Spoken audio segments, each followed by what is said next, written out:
El bullying hoy día transforma las ciudades, transforma países, cambian leyes en el nombre del bullying, para evitar el bullying.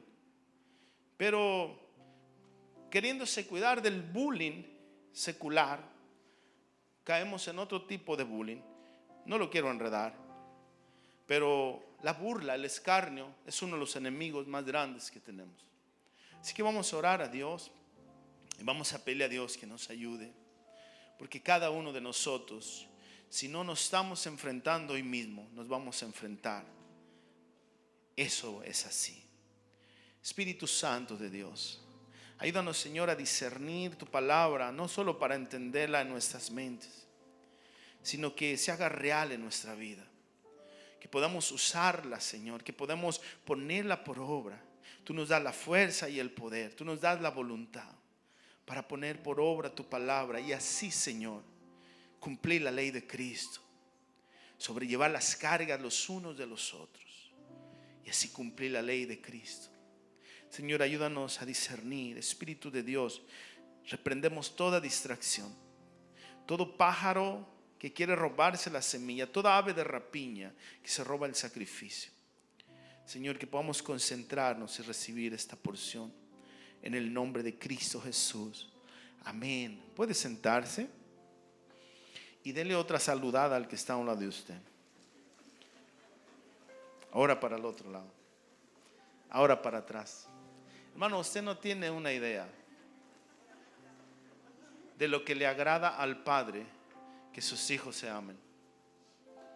Usted no tiene una idea de lo que le agrada. Lo que más le agrada a Jesús es que los hijos de Dios se amen, se respeten, vivan en armonía. El Salmo 133 dice: mirad cuál bueno y cuán delicioso es. ¿Sabe qué quiere decir bueno y delicioso? Quiere decir lo moralmente correcto. Esto es lo correcto, que los hermanos vivan juntos y en armonía. No dice que sean iguales. Gracias a Dios que usted no es como yo. Gracias a Dios que usted es diferente. Usted es lindo. Usted es bueno. Gracias a Dios que hay diversidad, hermano, de trasfondos, de mente. Cada uno de nosotros somos diferentes, pero nos une eso, el amor de Cristo. El día de hoy vamos a hablar de este escarnio, Mateo 11:6, y voy a ser bien breve hoy, en menos que se lo imagina yo voy a terminar. Amén. Mateo 11:6 dice: y bienaventurado el que no haya tropiezo en mí. Jesús está diciendo no a sus discípulos, le está diciendo a los discípulos de Juan. Los discípulos de Juan eran diferentes a los discípulos de Jesús. Aunque Juan fue enviado a abrir el camino, era un precursor para preparar el camino del Mesías, de Jesús, y Juan tenía a sus discípulos. Cuando viene Jesús, también tiene sus discípulos, y muchos de los discípulos de Juan vinieron a Jesús, si no es que la mayoría. Pero en este caso, los discípulos de Juan fueron enviados a Jesús con una pregunta, y Jesús les contesta: bienaventurado, feliz, feliz, feliz, 3 veces dichoso. 3 veces dichoso aquel que no encuentre en mí motivo de tropiezo. Es bienaventurado, hermano, es como el Salmo 1. Bienaventurado el varón que no anduvo en consejo de malos, ni anduvo en camino de pecadores, ni se sentó en silla de burladores, de escarnecedores, de los que causan tropiezo. Esto es bien interesante. ¿Por qué? Porque Juan el Bautista, siendo el más grande de los hombres, Jesús lo dijo: de todo nacido de mujer no hay otro mayor que Juan, está preso, está en la cárcel. Herodes lo metió en la cárcel. Le van a cortar la cabeza, va a ser asesinado por causa de Cristo. No es un crimen que cometió, no es algo que hizo mal, por lo contrario, lo hizo todo bien, pero por defender la verdad. ¿Cuántos me están entendiendo? Por causa de la fe en Cristo Jesús, por obedecer a Dios, está preso y lo van a matar. ¿Cuántos están listos para caer presos? y para ser muertos. Oh, hermano, si una mosca nos tumba, tenemos miedo al frío, tenemos miedo a la crítica, tenemos miedo. Cuando hay un ejército alrededor buscándonos, por causa de Cristo, escúcheme bien lo que le estoy diciendo. Muy pronto el nombre de Cristo va a ser motivo de persecución. Muy pronto. No le digo esto para que se asuste, le digo esto para que se afirme en Dios. Entonces, como que no concuerda lo que Juan está viviendo con el mensaje falso de la prosperidad. O sea, en el tiempo de Jesús también había predicadores falsos. No había YouTube ni las redes sociales, pero había, hermano, todo lo que hay hoy día había en ese tiempo. Yo decía, no había piratería. Sí había piratería, hermano. Cuando, por ejemplo, el apóstol mandaba las cartas, había gente que las falsificaba y mandaba una carta en el nombre del apóstol. Y la gente la leía y no era de él, pero era una carta pirata. Y les cambiaba. ¿Cuántos me están entendiendo? Les cambiaban, hermano, la doctrina. Entonces tenían que asegurarse que la carta fuera genuina, fuera de quien la está enviando. Por eso dice Pablo, no se dejen intimidar por carta. Porque aún ahí había ese engaño, como hoy en día ese engaño, y como va a seguir aumentando ese engaño. Un evangelio falso de otro Jesús, de otro espíritu, un evangelio completamente diferente al evangelio de Jesucristo. Entonces a Juan no le concuerda, como que no entiende. Yo estoy preso, lo he hecho todo bien y me van a cortar la cabeza. Y como que surge una duda y le manda a decir a Jesús, oye, ¿eres tú el que ha de venir o esperamos a otro? Y Jesús no le contesta otra cosa más que lee la escritura. Yo ya le he hablado de esto antes. La respuesta de Jesús para Juan fue, lee la palabra. Ay, pastor, tengo duda, no sé, quizá, tal vez, acá dicen una cosa, acá otra. Lea su Biblia. La gente, hermano, que tiene dudas es la gente que no lee la escritura, no la lee. No la estudia, no la escudriña. Y cuando nosotros no escudriñamos la escritura podemos errar. Errar es pecado. Armatia, eso es pecado, errar al blanco. Los fariseos querían matar al Mesías porque ignoraban las escrituras. ¿Sí? ¿Cuántos me están entendiendo? Entonces Jesús le manda a decir, lee la escritura, los cojos andan, los ciegos ven, los muertos son resucitados, a los pobres se les es predicado el evangelio. Y además agregó esto, ¿qué? Lo que estamos leyendo. Díganle a Juan que benditos son los que no dudan de mí. Eso quiere decir, el que no haya tropiezo en mí es el que no duda de mí, el que no duda de mi llamado, el que no duda de mi respaldo, el que no duda de mí. Eso causa el tropiezo. Y dice, Dios bendice a los que no se apartan por mi causa. Eso quiere decir encontrar tropiezo, dudar y apartarse de su propósito. Bienaventurados los que no se apartan de mí cuando vienen las pruebas. Hermano, esta palabra, escandalizarse o hallar tropiezo, que es lo mismo, el mismo contexto, significa escandalón, que significa trampa. Es como cuando un animal cae en una trampa. Dice Jesús, bienaventurado el que no cae en la trampa. Quiero que entienda bien esto. Quiere decir anzuelo, quiere decir herida, quiere decir tropiezo. Eso quiere decir tropiezo. Escándalo.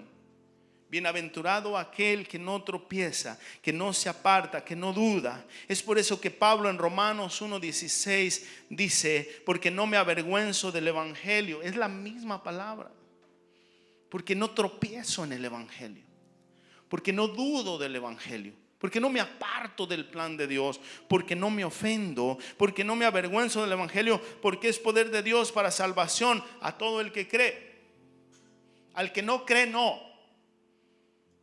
A todo el que cree, al judío primeramente y también al griego. Hermano, esta palabra avergonzarse es escandalizarse, es dudar, es apartarse del plan de Dios, del evangelio, porque el evangelio de Dios es poder para los que se salvan. ¿Cuántos entienden esto?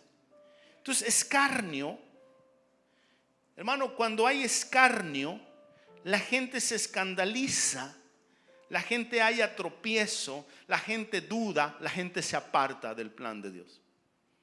Escarnio en el diccionario secular quiere decir burla tenaz que se hace con el propósito de afrentar.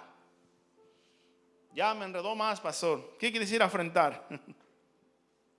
Afrentar significa ofender.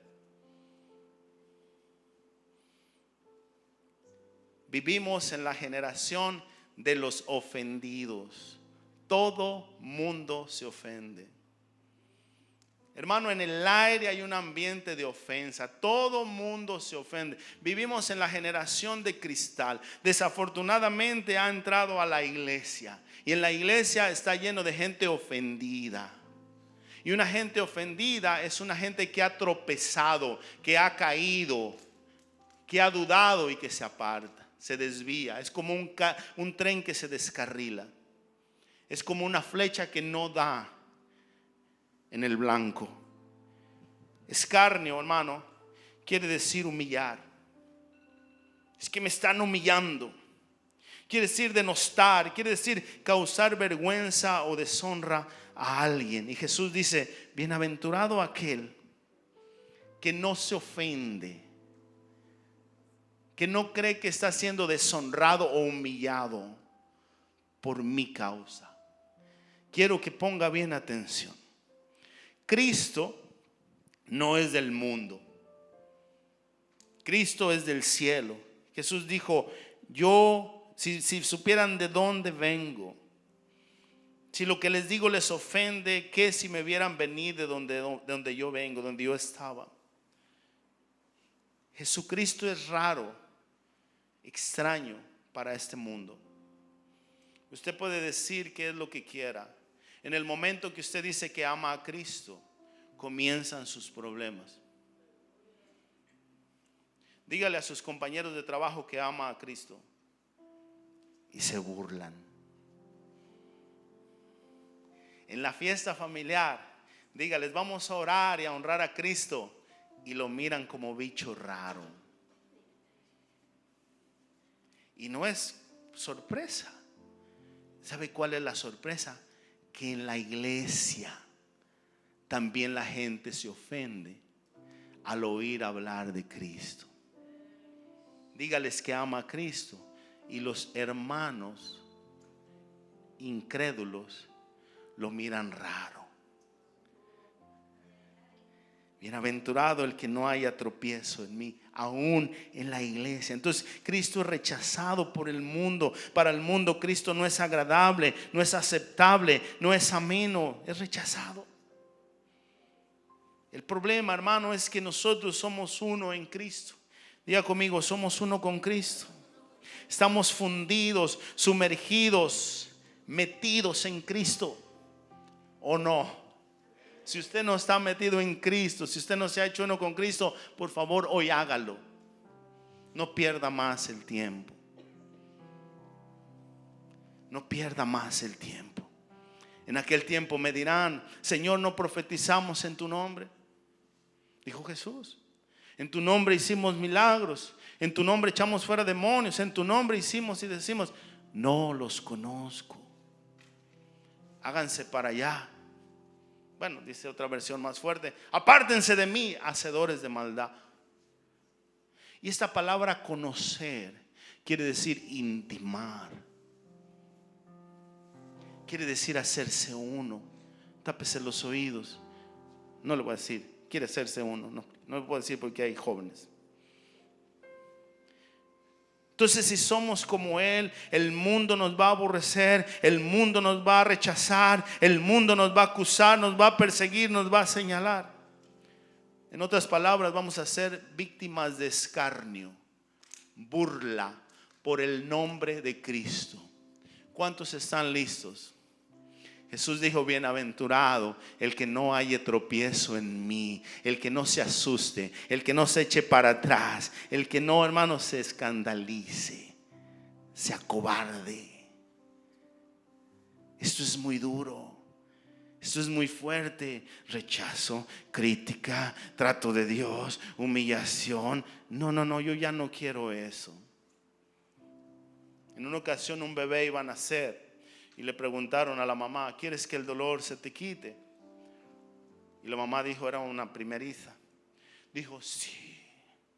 Le pusieron una inyección y el parto se detuvo. Si no hay dolor, no hay parto. Si no hay dolor, no hay alumbramiento. Tengan por sumo gozo cuando se encuentren en diversas pruebas, porque Dios está trabajando en ustedes. Tómenlas con gozo. La prueba produce paciencia, produce fe, al fin de que seamos completos. ¿Sí está conmigo?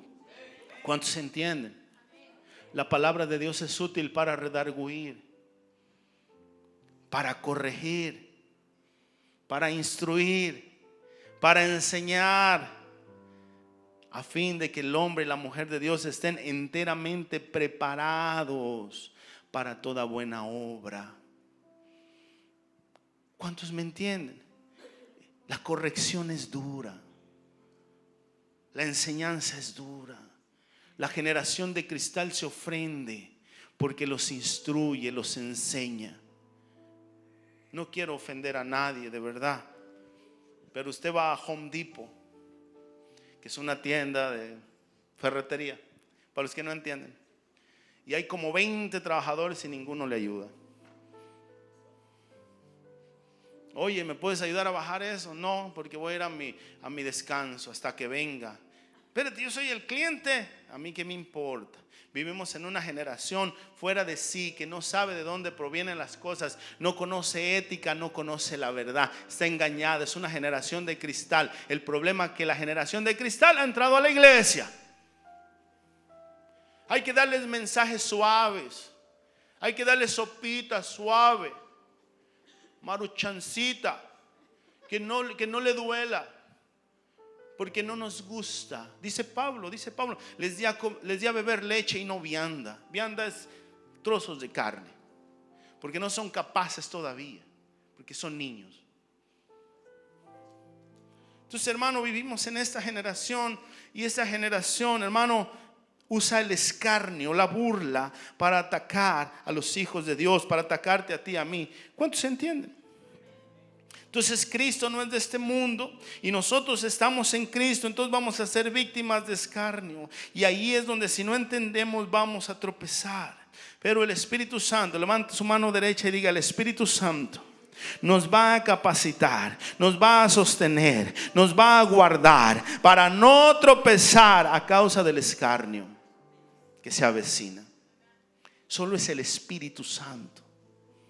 Escúcheme bien, no me avergüenzo del evangelio, porque es poder de salvación para los que creen. Para los que no creen, no. Los que no creen huyen del trato de Dios. Es muy duro. ¿Quién puede resistirlo? Entonces vamos a ver, hermano, algunas acciones que debemos tomar para combatir el escarnio. Apunte, por favor. Número 1, esto es lo que debemos hacer. Algunas nada más. Número 1, debemos de poner los ojos en Jesús, no en las circunstancias, no en ninguna otra cosa, no en nuestras emociones, no en el mundo, no en el sistema del mundo, no en las estadísticas. Puesto los ojos en Jesús, el autor y consumador de la fe. Quiero que entienda lo que dice el libro de Hebreos. Dice el libro de Hebreos que tenemos una gran nube de testigos. En esos testigos está Moisés, en esos testigos está Abraham, en esos testigos está Elías, está Eliseo, está Pablo. Y nosotros muchas veces nos jactamos y nos refugiamos en lo que ellos hicieron. Qué bien lo que hicieron ellos, pero ¿qué estás haciendo tú en este tiempo, en tu día? Ellos ya terminaron su trabajo, ellos ya terminaron su carrera, pero tú todavía no. Y ellos nos están observando, nos están viendo, esperando que nosotros hagamos lo que debemos hacer. Y dice en el libro de Hebreos 12 que pongamos los ojos en Jesús, el autor y consumador de la fe. ¿Qué quiere decir poner los ojos en Jesús? No está diciendo que mire el crucifijo de la religión. Está el crucifijo, un Cristo llorando así. No, ese no es Cristo. Si usted cree que todavía ese es Cristo, saque de su mente. Jesucristo está sentado a la diestra del trono de Dios. ¿Cuántos dan gloria a Dios? Mire bien, Juan estaba mirando las circunstancias. Juan estaba mirando lo que había a su alrededor. Juan estaba mirando, hermano, haciendo caso a sus emociones, y dudó y le mandó preguntar a Jesús. Pregúntele a Jesús. Qué bueno que Juan le preguntó a Jesús. Yo me pongo a pensar y me da escalofrío pensar si Juan le hubiera preguntado a alguien más. Por ejemplo, al hermano que anda en la carne. Porque los hermanos que andan en la carne son muy buenos para aconsejar. Tengan cuidado con ellos. Ni siquiera conocen a Dios, ni siquiera tienen una vida espiritual, pero aconsejadores. Dice la Escritura que el necio en su propia opinión es más sabio que 7 que saben aconsejar. Pero en su propia opinión. Entonces me da miedo pensar que si Juan hubiera ido con alguien más, con alguien que anda desanimado, con alguien que anda rebelde, con alguien que anda negativo. ¿Se imagina qué catástrofe? Él fue con Jesús. Vayan y pregúntenle a Jesús. Eso es poner los ojos en Jesús. Pregúntele a Jesús, pregúntele a Dios. No le pregunte a los demás, no pida opiniones. No reciba votos, a ver tú qué piensas. Le pregunta a medio mundo, a quienes no te conocen. Pregúntale a Dios, pon los ojos en Jesús. Hermano, en este pasaje el libro de Hebreos nos compara con atletas. Métase en la escena, un atleta. ¿Cómo están los atletas? Fuertes, aguantadores. Y dice que nos despojemos de todo peso de pecado que nos asedia, o sea, nos estorba, para poder correr la carrera que tenemos por delante. Ellos, hermanos, los héroes de la fe ya terminaron, pero nosotros todavía estamos en la carrera. Y dice, por tanto, pongan los ojos en Jesús. Despójense de todo peso de pecado que les asedia y corramos la carrera de justicia que tenemos por delante, puesto los ojos en Jesús, el autor y consumador de la fe. Hebreos 12:2. Puesto los ojos en Jesús, el autor y consumador de la fe, el cual por el gozo puesto delante de él sufrió la cruz. Ponga atención, menospreciando el oprobio, y se sentó a la diestra del trono de Dios. Muchos queremos sentarnos a la diestra de Dios y no queremos hacer nada, no queremos sufrir. Ese es el evangelio falso de la prosperidad. Solo decláralo, desealo y ya está. No, mi hermano, si el grano de trigo no cae a tierra y muere, queda solo. Pero si muere, llevará mucho fruto. El que quiera salvar su vida la perderá, pero el que la pierda por mi causa la hallará. Bienaventurado el que no haya tropiezo en mí. Imitemos el ejemplo de Jesús. Él no huyó. Él no dijo, ay, qué pesada está la cruz. Ahí lo traicionaron, lo abandonaron, lo escupieron, se burlaron de él. La cruz era un símbolo de maldición. Maldito el que muera en un madero. Sigamos su ejemplo. Él es el Señor, Él es el dueño absoluto. Dice otra versión, que fijemos la mirada en Jesús nos ayuda a deshacernos de lo que nos estorba en la carrera. Hermanos, el mirar a Jesús nos ayuda a deshacernos de lo que nos estorba.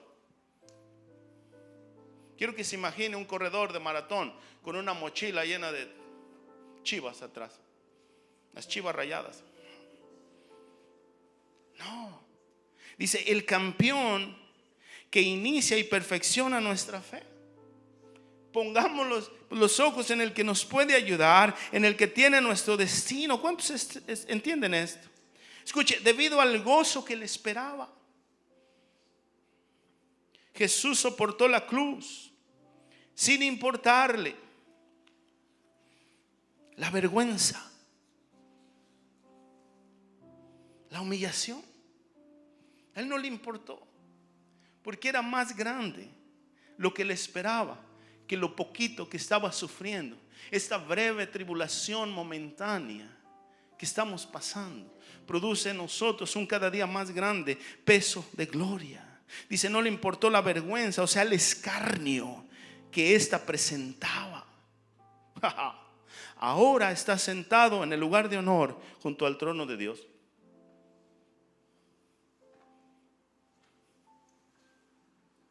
Y a veces nosotros ponemos más atención al escarnio, a las tonterías, a las cosas de la carne. Perdóneme, a las cosas de Satanás. Le hacemos más caso a Satanás que a Dios. Y cuando no nos gusta el mensaje en la televisión, le apagamos. Total. Había un predicador en la televisión que decía: y apágueme el hijo del diablo para que vea, le cae un rayo. Ay, Dios. Hermano, como que escogemos lo que nos gusta y lo que no nos gusta. Esto no es así. Debemos imitar a Jesús, mirar a Jesús. Jesús es nuestro ejemplo. A veces estamos más enfocados en las malas cosas que hacen los demás. Es que fulano hace esto, fulano aquello. Pues ¿dónde está tu fe? ¿Dónde está tu corazón? ¿Dónde está tu vista? Si queremos vencer el escarnio y no tropezar, debemos mirar a Jesús. ¿Cuántos entienden? Solo 3, pero gloria a Dios por esos 3. Número 2. Debemos ponernos la armadura de Dios. Yo me imagino un soldado, hermano, sin uniforme, sin armadura, sin arma. Qué tremendo. Si queremos resistir, si queremos estar firmes en el día malo, debemos armarnos como buenos soldados. Pablo en Hebreo nos toma como atletas, acá somos soldados. Debemos armarnos. Debemos tomar las armas que Dios nos dio. ¿Cuántos entienden esto? Si usted entiende, diga amén. Hermano, debemos usar nuestro uniforme, abastecernos de las armas que Dios nos dio. Efesios 6:10. Escúcheme bien. Todos tenemos un día malo. Y de ese día malo debemos cuidarnos. El día malo no es cuando todo está bien. Cuando el pastor me cae bien y un pastor, de todos los pastores del mundo, quiero decirle que usted es el mejor. Uy, ya me la creí. Yo digo, espérate que te regañe. Se acabó el amor. No, pues no solo el pastor, también entre hermanos. Las amiguis, ¿no? En la cocina, cocinando. Qué alegre. Nomás hay un desacuerdo. Dios mío. Todos tenemos un día malo. Tal vez en este instante algunos de ustedes están pasando por el día malo. Cuando hay presión, cuando hay ataques, cuando hay debilidad espiritual, cuando voy a tomar decisiones en las cuales Dios no está de acuerdo.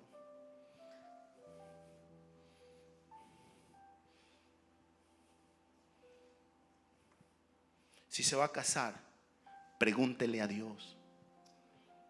No meta la pata. Ay, qué coloquial me oí. Si va a tomar decisiones, asegúrese que Dios le está diciendo sí, porque si no, usted va a hallar tropiezo, usted va a tropezar, usted va a caer y ahí no hay ninguna bienaventuranza. 6:10 de Efesios. Por los demás, hermanos míos, fortaleceos en el Señor y en el poder de su fuerza.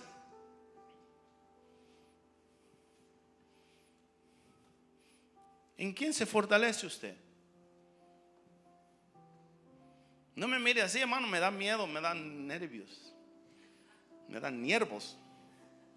¿En quién se fortalece usted en el día malo? ¿En las redes sociales? ¿En el hermano que anda en la carne y le aconseja? ¿En los compañeros de trabajo que son incrédulos?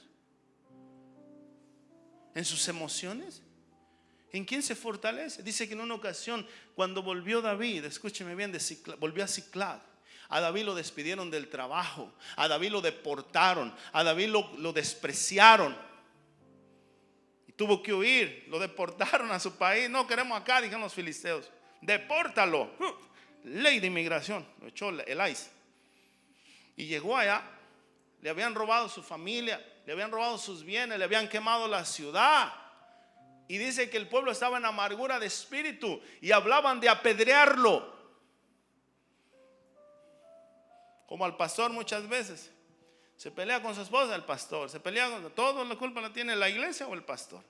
¿Por qué no va a la iglesia? Porque se peleó con fulano. ¿Y por qué? ¿Qué culpa tiene Dios que se peleó con fulano? Y dice que David, el pueblo hablaba de apedrearlo. Esto no es nuevo. Dice, pero David se fortaleció en Jehová, su Dios. ¿Cuántos se fortalecen en el Señor? ¿Cuántos fortalecen? Dice, fortaleceos en el Señor, en el poder de su fuerza. Mire lo que dice el verso 11. Vestidos de toda la armadura de Dios para que podáis estar firme contra las acechanzas del diablo. Es el diablo que te quiere desviar, es el diablo que te quiere destruir. El ladrón vino a robar, matar y destruir, y Cristo quiere darte vida en abundancia, porque no tenemos lucha contra carne ni sangre, sino contra principados, potestades, contra gobernadores de las tinieblas de este siglo, contra huestes de maldad en las regiones celestes. Si usted cree que su hermano es su enemigo, está equivocado. Su esposo no es su enemigo. Su patrón no es su enemigo. Su enemigo es Satanás. Y es contra Satanás contra quien hay que pelear. David, hermano, estaba siendo perseguido por Saúl. 20 años le hizo la vida imposible. 20. Y usted con un día de enojo no aguanta. 20 años. Y cuando murió Saúl, David dijo, Señor, ya murió Saúl, subo a reinar ya a Jerusalén. El Señor le dijo, todavía no. Es que mi enemigo ya murió. Es que tu problema no es Saúl, tu problema soy yo. Yo te estoy tratando, yo estoy permitiendo cosas en tu vida, yo te estoy moldeando, yo te estoy formando, yo te estoy preparando para mostrar mi gloria en ti. Ahora, ¿qué armas, hermano, utilizamos para la guerra espiritual? Queremos ganar una guerra espiritual con armas en la carne. Es como pelear con un palillo de dientes. Ahorita va a ir el enemigo y le saca un palillo de dientes. Se ríe, jajaja.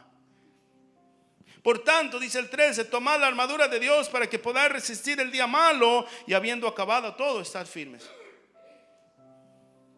Todos tenemos un día malo. Es de lo que está hablando Jesús. Bienaventurado aquel que en el día malo no haya tropiezo en mí, no se escandaliza, no se asusta, no se echa para atrás, no se desvía del plan de Dios. El día malo es desánimo. El día malo es el día del conflicto. El día que estás preso y te van a cortar la cabeza.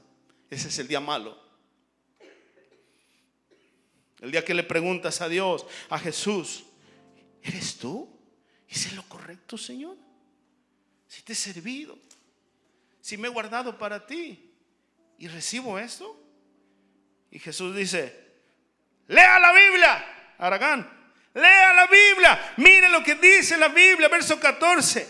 Y estad pues firmes, ceñidos vuestros lomos con la verdad, vestidos con la coraza de justicia. 15, calzados los pies del apresto del evangelio de la paz. Sobre todo tomad el escudo de la fe, con que podáis resistir los dardos de fuego del maligno, y tomad el yelmo de la salvación, la espada del Espíritu, que es la palabra de Dios. Cíñete con la verdad. A veces creemos más la mentira que la verdad. ¿Ya comprobaste lo que te dijeron si es verdad? ¿Ya comprobaste si es justo? ¿Estás obrando en justicia? Porque dice la palabra de Dios que la ira del hombre no obra la justicia de Dios. Las decisiones no se toman basadas a emociones. ¡Ah! No decidas cuando estás así. Amén, aleluya, amén. No decidas cuando estás así. Ni feliz, ni alegre, ni triste, ni enojado. No tomes decisiones, te vas a arrepentir. La verdad, la justicia, la paz, la esperanza, la fe y sobre todo la palabra de Dios. Quiero que le dé un aplauso al Señor. La palabra de Dios. que es la que Jesús le mandó responder a Juan. Lee tu Biblia y saca tus conclusiones. Número 3, tenemos que ser perseverantes en la oración radical.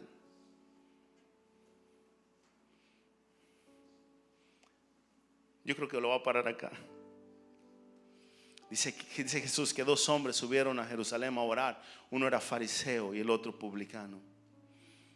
Ponga atención. Y el fariseo oraba para sí mismo. Muchas veces oramos para nosotros mismos. Hermano, Ana, la madre del profeta Samuel, lo tenía todo. Tenía una carrera universitaria, gloria a Dios. Tenía su propio negocio, amén. Tenía una familia grande, aleluya. Qué comodidad, hermano, qué comodidad. Tengo un esposo Alcana, tengo Panina, la otra mujer de mi esposo que se encarga de él. Después le explico eso, porque acá en el occidente no entendemos. Panina tenía 10 hijos, imagínense. Y Ana no tenía nada y la amaba a su marido y le daba una parte más grande. ¿Quién no quiere la comodidad que tenía Ana? Esa es la comodidad que se mueve en Estados Unidos. Lo tenemos todo, rodeados de prosperidad, de bendición. Hermano, hasta nuestros deseos más extremos son cumplidos. Al rato falta que le den la comida masticada en el restaurante. Sí, pues ya no queremos ni masticar. Perdón, sí, muy feo, ¿no? El drive-thru se le llevan a la casa. Hermano, qué tremendo, ¿no? Wow, nos están echando a perder. Y dice que tenía todo, pero era estéril. Y surgió un clamor dentro de Ana que era de Dios. ¿Por qué, hermano, surgió ese clamor en una mujer cómoda? ¿Por qué va a surgir un clamor en esta generación en Estados Unidos? ¿Por qué va a surgir un clamor que viene del cielo en la generación de Dios en Los Ángeles, California?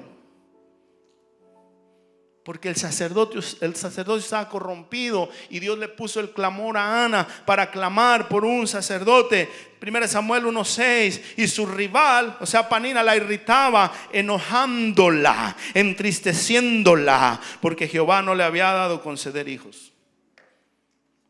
Había enojo, había tristeza. Y dice otra versión, Panina se mofaba, se reía de Ana porque el Señor no le había permitido tener hijos. Había escarnio, había burla. Y mire lo que dice el 10. Ella con amargura de alma oró a Jehová y lloró abundantemente. No se escandalizó, no halló tropiezo, no se achicó, se apartó y se fue, sino que resistió, clamó a Dios. ¿Cuántos entienden esto? Y dice el 12, mientras ella oraba largamente delante de Jehová. Los de acá digan largamente. Los de acá digan largamente. Ahora los de acá digan largamente. ¿Qué significa para usted largamente?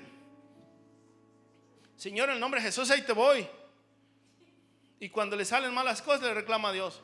No, hermano, no solo pedir, es dedicar tiempo largamente. Y Elí, que era el sacerdote, estaba observando la boca de ella, pero Ana hablaba en su corazón, solamente se movían sus labios y su voz no se oía. Y Elí la tuvo por ebria.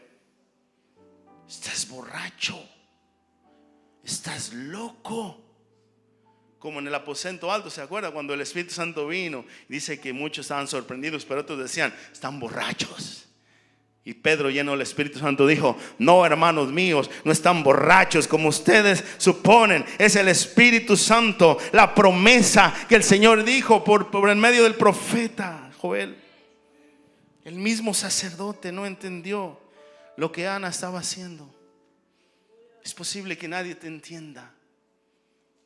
Es posible que te digan religioso. Tanta iglesia, tanta oración, tanto te entregas. No van a entender. Dice Efesios 6:18. Orando en todo tiempo con toda oración y súplica en el Espíritu, y velando en ello con toda perseverancia y súplica por todos los santos. Alabado sea Dios.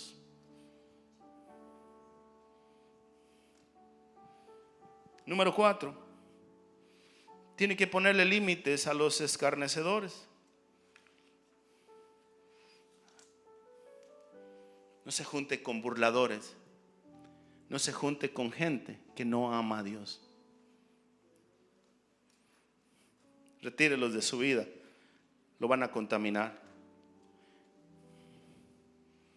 Hermano, Sara, la esposa de Abraham, queriendo ella cumplir la promesa de Dios en Abraham, y ella le dio a su esposo Abraham a su criada Agar para que la embarazara y le diera un hijo. No se asuste, en el occidente es, ay, no puede ser, pero allá era normal que la patrona, la ama, diera a su criada, a su esposo. Era normal, repito. ¿Cuántos me entienden? Y cuando Agar se embarazó, se burlaba de Sara. Dice Génesis 16:4. Y Abraham se llegó a Agar, la cual concibió, y cuando vio que había concebido, miraba con desprecio a su señora.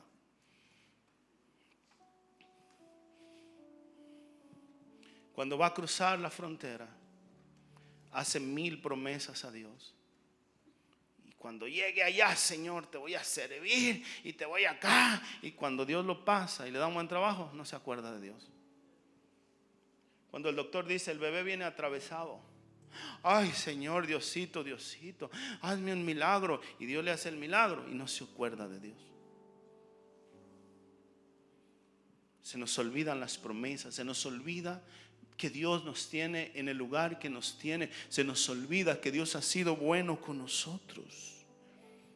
Y el escarnio, hermano, el escarnecedor no permite, hermano, agradecer a Dios.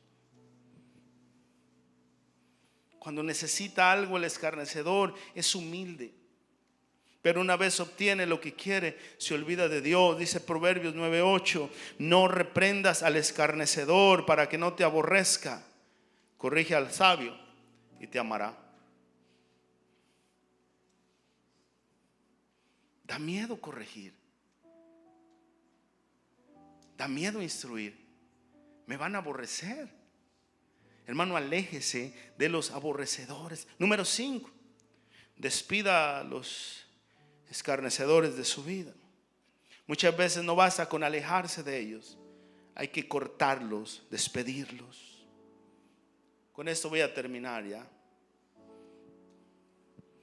Dime con quién andas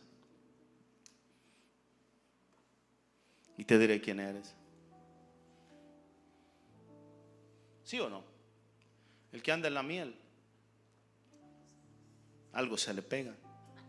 Sí, dice que los discípulos se les notaba que habían andado con Jesús. Se nota. Se nota. ¿Cuántos entienden esto? Cuando nació Isaac, hermano, en Sara, el hijo de la promesa, el hijo de la herencia, de donde venía el Mesías, dice Génesis 21:9, y vio Sara que el hijo de Agar la egipcia, el cual este le había dado luz a Abraham, se burlaba de Isaac. La carne burlándose del espíritu.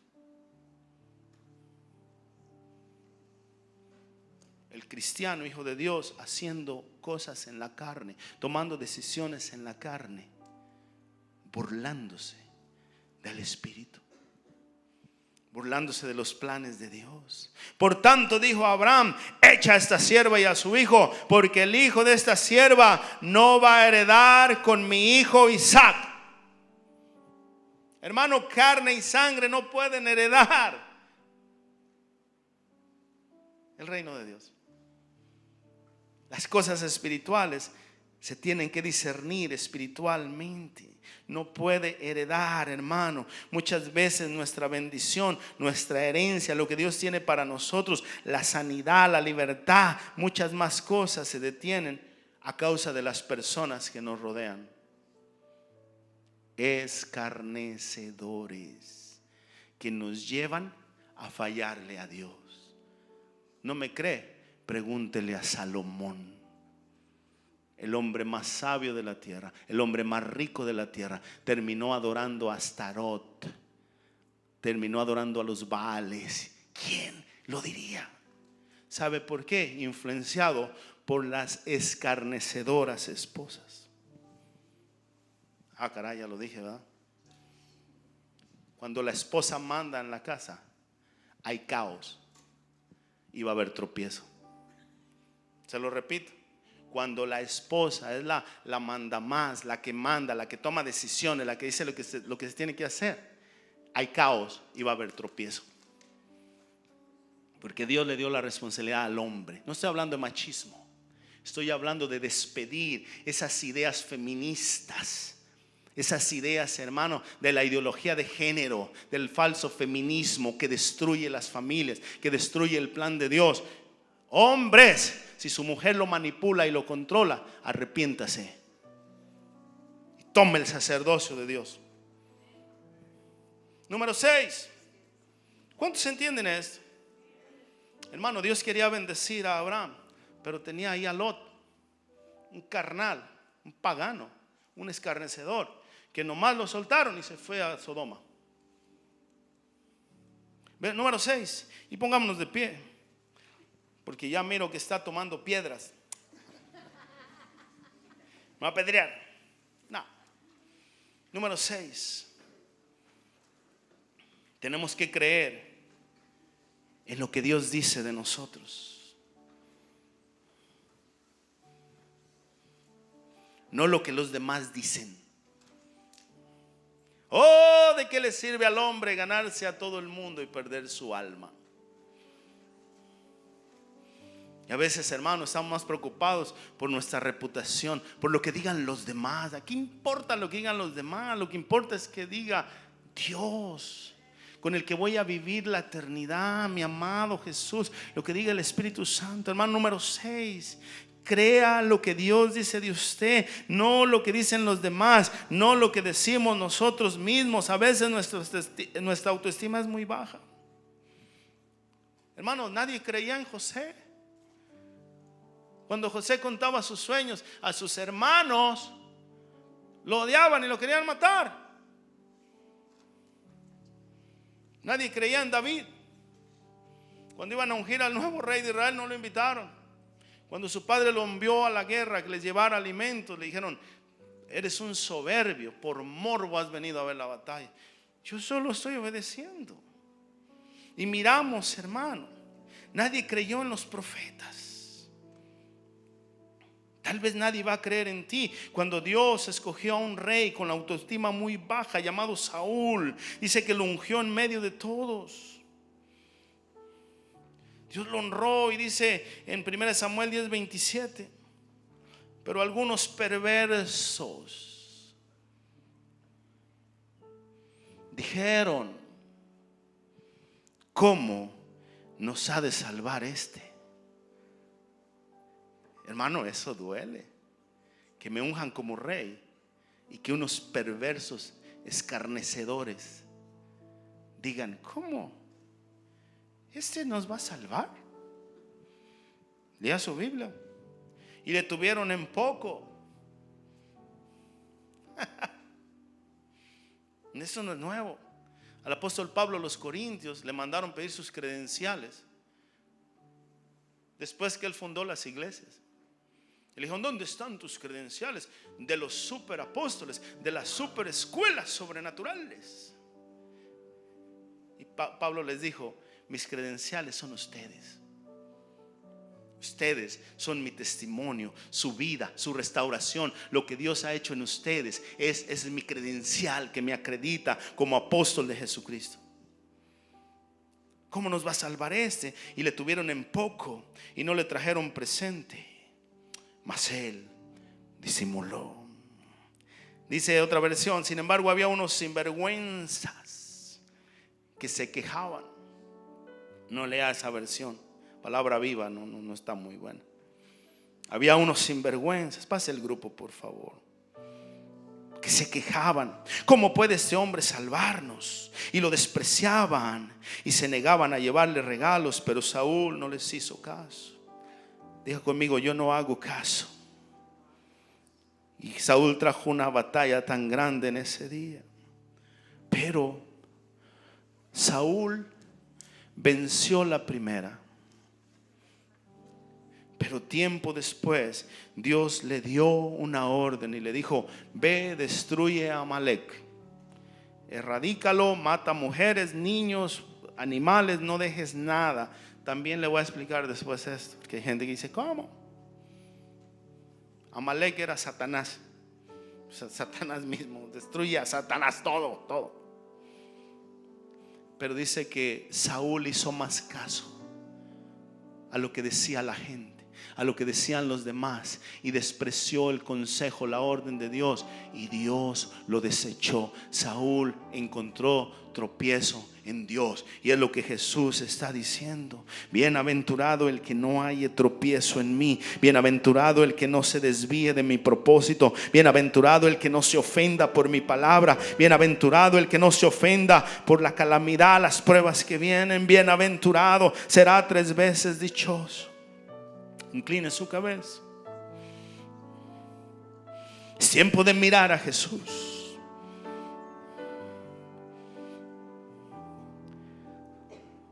Él no miró lo pesado de la cruz ni lo vergonzoso. Él miró su lugar en la diestra de Dios. Vamos a exaltar a Jesús. Por eso Dios lo exaltó y le dio un nombre que es sobre todo nombre. Levanta tus manos. Debemos ponernos la armadura de Dios, hermano. No puedes andar desarmado, no puedes enfrentarte al enemigo, no puedes tener una guerra espiritual peleando en la carne. No se puede, vas a ser destruido. Tienes que orar radicalmente, hermano. Tenemos que buscar a Dios con clamor. Dice la palabra de Dios en Santiago que Elías, un hombre común y corriente, sujeto a pasiones como tú y como yo, un hombre pecador como nosotros, dice que oró fervientemente y cerró el cielo y abrió el cielo, y Dios le respondió en nuestro clamor, nuestra oración, nuestra intimidad.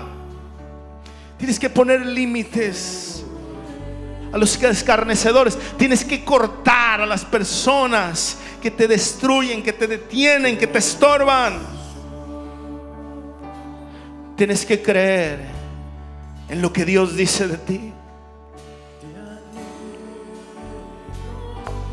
¿Qué dice Dios de ti? Dice que Dios nos mira sentados en lugares celestiales junto con Cristo Jesús. Pero hay que padecer juntamente con Él, para que juntamente con Él seamos glorificados. Es el Espíritu Santo que te va a sostener. Cada uno de nosotros o está recibiendo o va a recibir ataques de escarnio, de burla, que te van a hacer dudar, que te van a hacer moverte de la voluntad de Dios, que te van a hacer desistir, tomar decisiones erróneas. Pero el Espíritu Santo es nuestro consolador que nos ayuda. Levanta tus manos. Y si tú estás pasando en tu día malo, si tú estás atravesando el día malo, este es el día que Dios te va a fortalecer. Levanta tus manos.